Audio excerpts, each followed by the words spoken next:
You want a song? Yeah, sure, go ahead. Yeah? You can go ahead and record that if you... Ready? Yeah. C'était un petit navire, c'était un petit navire qui n'avait jamais navigué, qui n'avait jamais navigué. At 103 years old, Louis Charpentier never seems to get tired of telling visitors about his life and vast amount of experiences. Being the oldest citizen of the city of Leominster, whatever topics people bring up with him, he always has an interesting story to tell. I got the opportunity to get to know Mr. Charpentier on a more personal level. Without him even knowing who I was, he gladly invited me in. Je peux la recommencer, je peux la recommencer. That's it. I loved it. And you still remember it was a little boat that went out to sea. And then about 5 or 6 weeks, they missed food. So they had to draw to see who would be eaten. And then there was a youngest one that got eaten.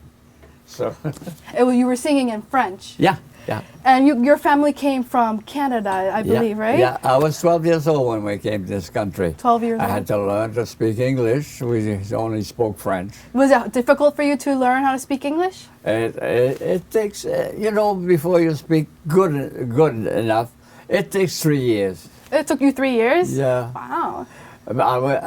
I was in the 7th grade down there in Canada, and over here I was in the 3rd grade because, you had to learn how to speak the language, It was interesting. Well, I love how it sounds, definitely, how French sounds. It sounds so beautiful.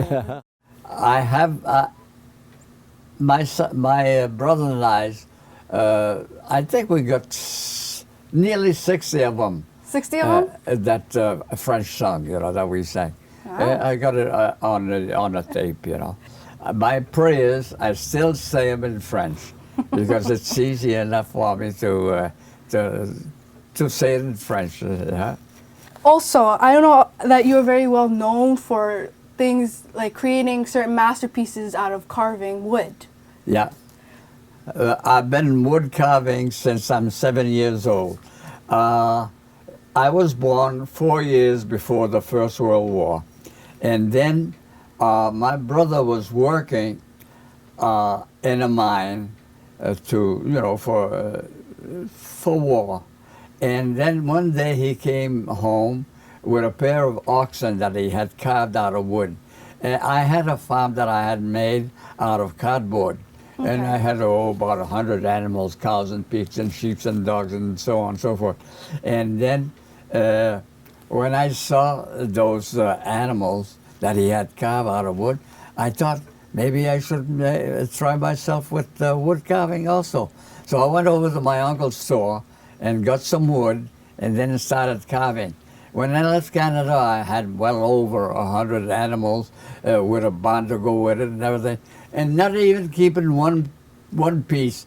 Give everything over to my cousin out there. Saw him 50 years after. I told him, I said, "You're going to take all those things that I gave you at that time."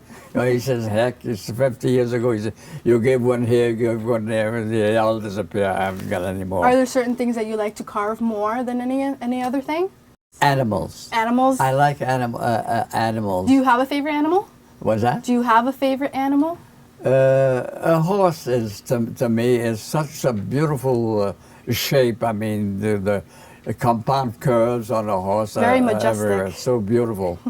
Yeah. Do you find it ironic also how your name is Charpentier and you're carpenter? It sounds like doesn't it come from the same word? I believe Charpentier is French for carpenter. That's right. So I feel like you were destined to be a carpenter.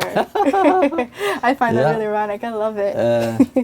What do you think of one of your most memorable pieces that you've created before? Well, I think the life-size crucifix that I have at St. Cecilia is the. I got over 200 hours work on there. Wow. And it was done with a chisel and a hammer. The rest of it, all of this here is done with a frazing machine, which will go down in a little while and show you how it is done, so you can have little mice to go. Yeah. I actually seen a picture of that crucifix that you did for the church. It's massive. And it's beautiful too, how it's hanging right in the middle of the church. What made you think of creating that for that church? Well, we didn't have a crucifix. And so I've thought, well, maybe I should make one. So I got a tree and cut down the tree and the limbs and brought it here. And I, with a chisel and a hammer, I worked for over 200 hours. And when it was finished, I brought it over there and they put it in a column. And then afterwards, we made a new cross with the fleur de lis. Okay. And then now it sits on top of the altar. Yeah. Also, are there other places that you have some of your work put on display for anybody to see? I was invited, I don't know if I told you, but I was invited to the Smithsonian Institute for 2 weeks. And while I was there, I got it here. I made on a base about so big, 3 wolves chasing deer, you know. And how many pieces of work do you think you've made over those past few years? Oh, Lots? yeah. If you look around, I mean, all the things that I have made, I mean, since I'm 7 years old, I've been doing some And you carving. display it proudly around your house, too. Yeah, yeah. Also, you have a book of all the artwork that you've done, all the carvings. Yeah, somebody took picture of that. With all the carvings from all the years in order. Yeah. Well, You want to explain no. what's in this one? Here you go, hon. It's the polar bears. What is this Polar one here? bears, yes. Well, he says, don't jump in the water, it's too cold. How long does it usually take you to do a simple, like a medium-sized carving? Well, one of those things on the tracing machine, maybe 3 hours. An hours? animal takes me about 3 hours work. Wow, that would take me like at least a month just to get down the detail of it. I know, and then you get to pretty much master your art. Well, I've been at it for a long time. You need to tell us your secrets on how to live a fulfilling life like that. Well, I have every meal. I have garlic, raw garlic. Raw garlic? I have. I actually heard about garlic being great for when you're sick, for remedies as well. Yeah, that you use garlic. It's very good. Yeah, garlic is very good for you, but I use it raw garlic. Raw.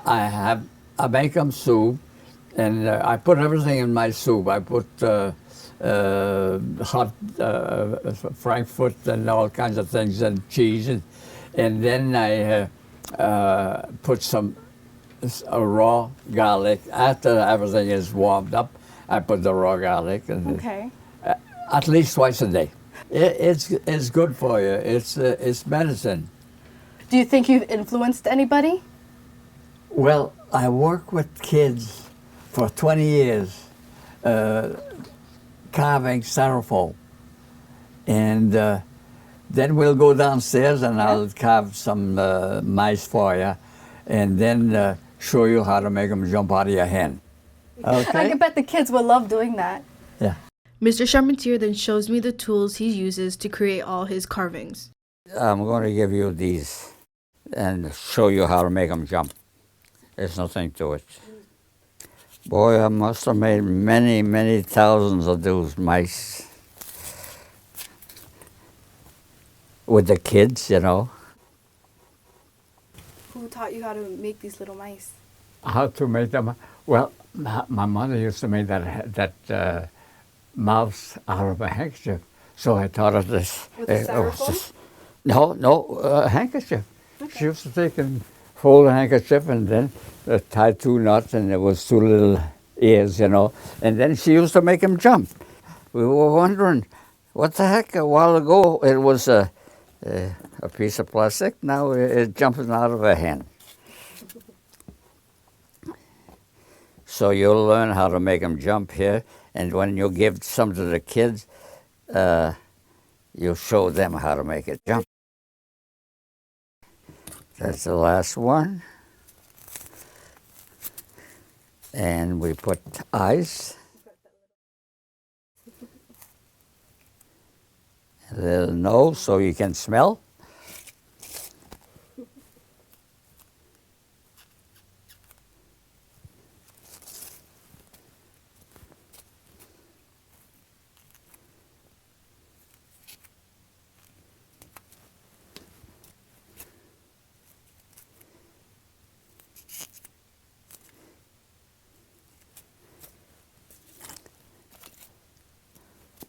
Okay, now then, to make it jump is nothing but this here.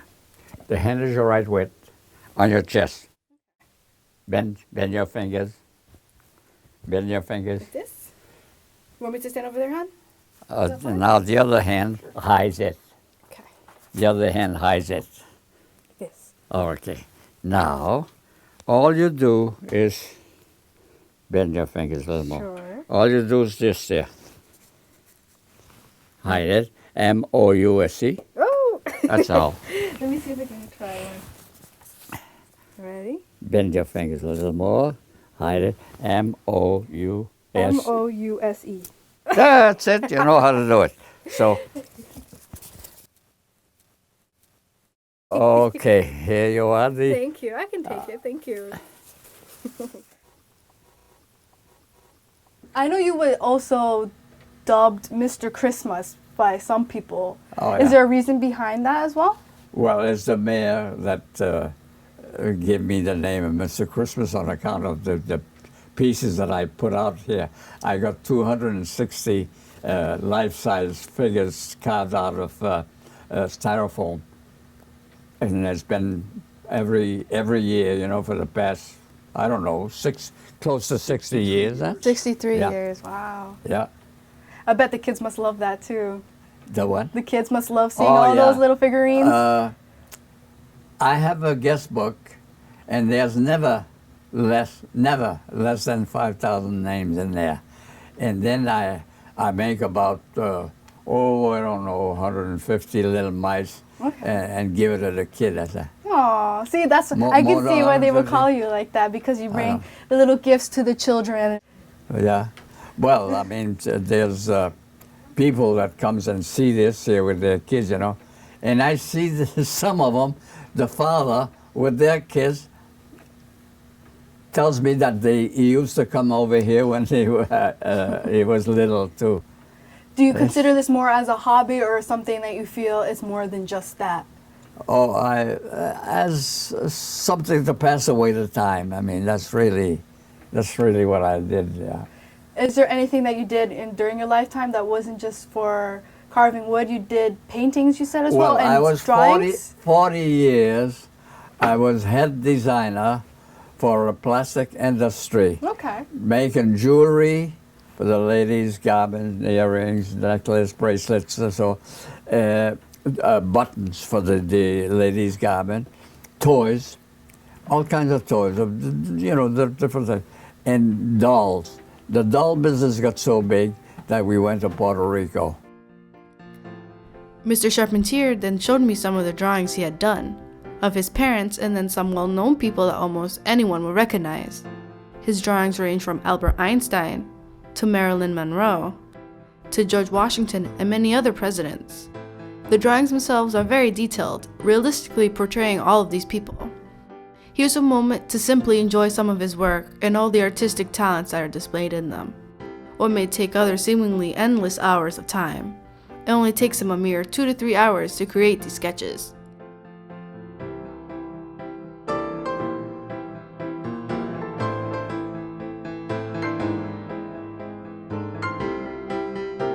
He then took me into the back room of his house.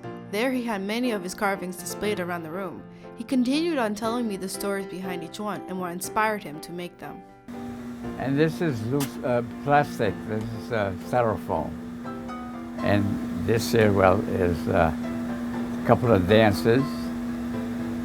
And this guy says, what a funny looking fawn. He had never seen rabbits before, I guess. And this is wild horses. This guy's looking for something to eat. my two great-grandchildren. Now they are 18 and 20. And this is the first time I saw a train about 6 miles from my house. And as we crested a hill with my cousin, there's a train going by. And this here was the cowboys jumping off a bull. And Johnny Appleseed also digging a hole to make an apple tree. The only antelope that we have in this country is those pronghorns. And then this guy here is saying ouch because he's biting the tail. And this one is looking for something to eat. And this one is surprised because the fish jump in the water there. And mother will return because she's gonna have some food, I suppose. He says, don't jump in the water is too cold. And over there, well, the wolf is chasing the deer. From dragons to dogs to buffalo and bears, Mr. Charpentier has done it all. I'm thankful he was willing to show me his work and talk to me so I could get to know him. Well, it's nice to meet people that comes over here, and on the street I'll meet people that will say hello, but I don't remember ever seeing them. I meet so many people that makes it hard for me to remember, but it's very nice that they recognize me. My name is Louis Charpentier, and I'm 103 and a half years young. And well, another little while and I'll be 104.